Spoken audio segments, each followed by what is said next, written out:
کیا لیسنز ہیں، آپ کیا سمجھتی ہیں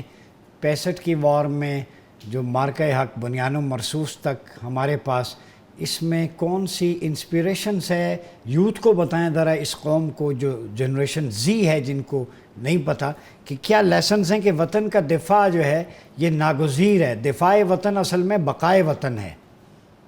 بے شک، اور بہت اچھا جنرل صاحب تو آبویسلی ان میچڈ ہے ان کی انالیسز، اور جنرل صاحب نے ہمیں بڑا اچھا انالیسز دیا اباؤٹ دا پاسٹ. لیکن ہاں، میں پریزنٹ اور فیوچر کی بات کروں گی، جیسے آپ نے مینشن کیا ود دا یوتھ. تو اگین اگر میں تھوڑی سی سملیرٹی ڈرا کروں بٹوین 1965 کی جو وار تھی اینڈ بٹوین ابھی جو مارکہ حق ہم نے حاصل کیا ہے، اس کے اندر آپ دیکھیں ایک بڑا جو فیکٹر تھا نا جی، وار، جو ایک تو جو کنونشنل وارفیئر تھا، اس کے علاوہ نیریٹو کی جو جنگ تھی. سو پاکستان کو time and time again international کتابوں کے اندر بھی انڈین فالس نیریٹو جو تھا، فالس پروپیگنڈا تھا، جو ہماری ایک جسٹیفائڈ وکٹری تھی جی، اس کو کلیم اور ہائی جیک کرنے کی کوشش کی تھی، اور اس کے اندر بھی انڈیا ناکام رہا تھا. اس کو بار بار انٹرنیشنل کتابوں میں یہ ضرور مینشن کیا تھا جی یہ ایلوژن آف وکٹری ہے. لیکن میں ضرور اپریشیٹ کروں گی کہ ایک ایک ہمارے جوان کو، اور جو ہماری ایون سینئر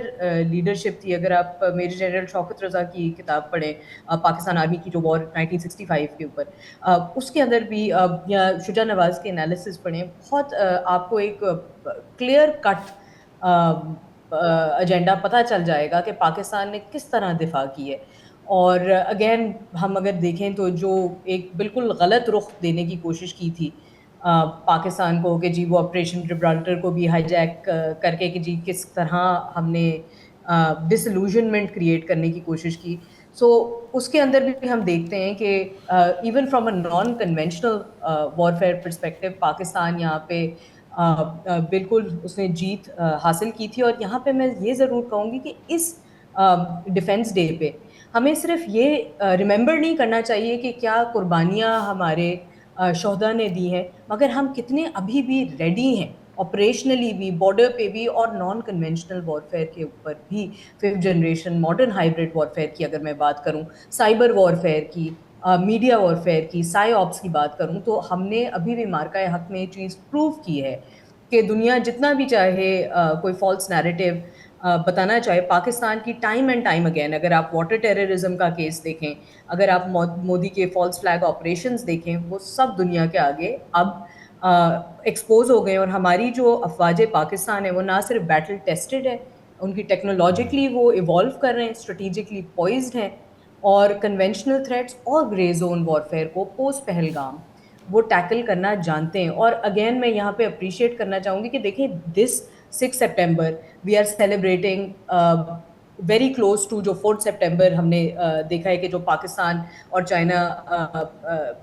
کی جو ابھی پریزنس ہے ان دی انویسٹمنٹ کانفرنس جو چائنا میں ہو رہی ہے، اس کے اندر جو نئی اسٹریٹجک ڈپلومیٹک ٹائز نظر آ رہے ہیں، ہماری جو فل اسپیکٹرم ایک ڈیٹرنس ہم نے کریٹ کی ہے اس ریجن کے اندر، جہاں ہم انڈیا کی جو ہیجمونک ٹھیک ہو۔ ایمبیشنز تھے اس کو ہم نے کس طرح ٹیکل کیا ہے، وہ بھی ہمیں اپریشیٹ کرنا چاہیے. اور پھر فیلڈ مارشل جنرل ٹھیک. عاصم منیر کا جو وزٹ تھا ان دا یو ایس، اس کو بھی ہم یہاں پہ ریٹریٹ. ابھی ہم جس نہج پہ ہیں، کتنا امپورٹنٹ ہے ٹیکنالوجی کا؟ اے آئی بھی ہے، لیٹسٹ انسٹرومنٹس ہیں، ہماری فورسز ویل ایکوپڈ ہیں الحمدللہ، تو اس کا کتنا ٹیکنالوجی کا رول ہے اب جدید جنگوں میں؟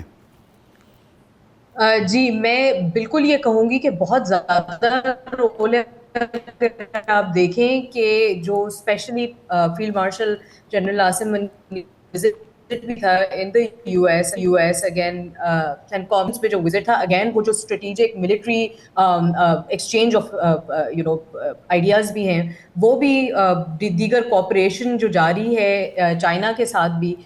جیسے اگر ہم دیکھیں اسپیس سرویلنس اور سیٹلائٹ کے ٹیکنالوجی ہے، اس کے اندر ہائپرسونک گلائڈ وہیکلز ہیں، الیکٹرانک وارفیئر پوڈز ہیں، یہ بھی کہ فیوچر میں ہم کیسے انٹر آپریبلٹی کریٹ کر سکتے ہیں اس کے علاوہ یہ کہ جو ہماری اگین سائبر ڈیفنس کی آپریشنز ہے اس کے اندر بھی اے آئی کا ایک بہت بڑا رول ہے. اگر میں آپ کو بات یاد دلاؤں کہ پوسٹ پہلگام انڈیا کی طرف سے کوئی 2000 سوشل میڈیا اکاؤنٹس اس طرح کے ہائی لائٹ کیے گئے تھے جس کے اوپر ایک فالس فلیگ نیریٹو کریٹ کیا گیا تھا جو جنرل ابلٹی جو ہماری اے آئی کے اندر ہے اس سے ڈیٹیکٹ نہیں ہو سکتے تھے کیونکہ انہوں نے بڑے اسکیٹرڈ انفارمیشن اور اسکیٹرڈ ہیش ٹیگز استعمال کیے تھے. تو اب ہمارے پاس بھی جو کیپیبلٹیز ہیں مجھے فخر ہے اس بات پہ کہ ہماری بھی جو سائبر وارفیئر کی کیپیبلٹیز ہیں ہم نے اوور نائٹ کوئی ایسا ادارہ نہیں ہے ان کی گورنمنٹ کا جو ہم نے جس کو ہیک نہ کیا اور اگین اپنی ایک کاؤنٹر انٹیلیجنس بھی نہ دکھائی ہو. سو آئی تھنک کہ یہ ایک بہت ضروری اور پریمپٹیو نہ صرف پریمپٹیو وارفیئر کے لیے بلکہ ایون جو ہماری سوفسٹیکیٹڈ ڈیٹرنس جو کریٹ ہوگی through any of these military capabilities جیسے کہ ہم اپنی اسٹرائکنگ کیپیبلٹیز کو بھی اگر دیکھیں اس کے اندر بھی جو پینیٹریشن ہے ان دا میزائل ڈیفینس سسٹمس وہاں بھی اگر ہم دیکھیں تو جو اسٹریٹجک کمانڈ اینڈ کنٹرول ہے نیشنل کمانڈ اتھارٹی ہے ان کے اندر ایک ہیوی انویسٹمنٹ ہو رہی ہے ان اے آئی اینڈ فیوچر وارفیئر. تو مجھے جی جہاں تک لگتا ہے کہ یہاں پہ ہم اپنے اس پروگرام کو بھی ریفائن کریں اور اس پرٹیکولر مجھے آج اس بات کا بھی بڑا فخر ہے کہ میں یہاں لاہور میں موجود ہوں آج 6 سپٹمبر پہ اور نوجوانوں نے بالکل یہ نام سنے ہوں گے. اگر میں بات کروں کچھ وار ہیروز کی فرام 1965 اگر میجر راجہ عزیز بھٹی شہید کی بات کروں جن کو نشان حیدر ملا تھا یا اسکواڈرن لیڈر ایم عالم کی بات کروں جن کو لٹل ڈریگن کہا گیا تھا تو میں ضرور انکریج کروں گی ہمارے نوجوانوں کو کہ ان کے بارے میں پڑھیں. اور جتنی سوشل میڈیا کے اوپر ہم ریل شیئر کر رہے ہوتے ہیں تو ان کو بھی اپریشیٹ کیا جائے. اینڈ پوسٹ پہلگام ہم نے مارکہ حق کے بعد یہ دیکھا ہے کہ civil military ties civil military relation ships all time high پہ ہیں پاکستان کے اندر. اب اگر آپ کہیں کہ جس طرح 1965 کے اندر ہمارے فوجی بھائیوں نے بم اپنے اوپر باندھے تھے اور وہ لیٹ گئے تھے دشمنوں کے آگے تو اسی طرح اگر میں دیکھوں کہ پوسٹ پہلگام 60 سال کی بوڑھی عورت سے لے کے بھی ایک 16 سال کا بچہ وہ اپنی اینڈ سے وہ حاضر تھا اپنی قوم کے لیے اپنے ملک کے لیے اور اپنی افواج پاکستان کے ساتھ. یہ بتائیے گا کہ جنرل صاحب بھی جیسے کہہ رہے ہیں کتنا امپورٹنٹ ہے صرف فوج قربانیاں دے گی پوری قوم کو مل کے اکٹھے آگے بڑھنا ہوگا؟ دیکھیں بہت ضروری ہے کہ پوری قوم اکٹھے آگے بڑھے اور ہم نے اس چیز کا سکسیس دیکھا ہے مارکہ حق کے فارم میں کہ جہاں نہ صرف ہمارے افواج پاکستان مگر سول سوسائٹی آرگنائزیشنز جو یو این کو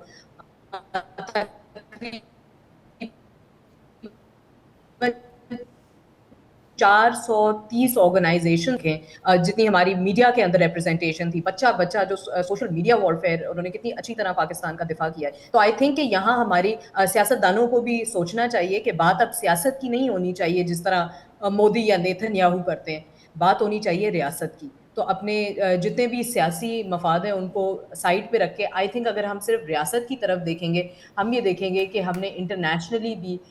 کس طرح سے پاکستان کو اکنامک ایک پاور بنانا ہے. ایک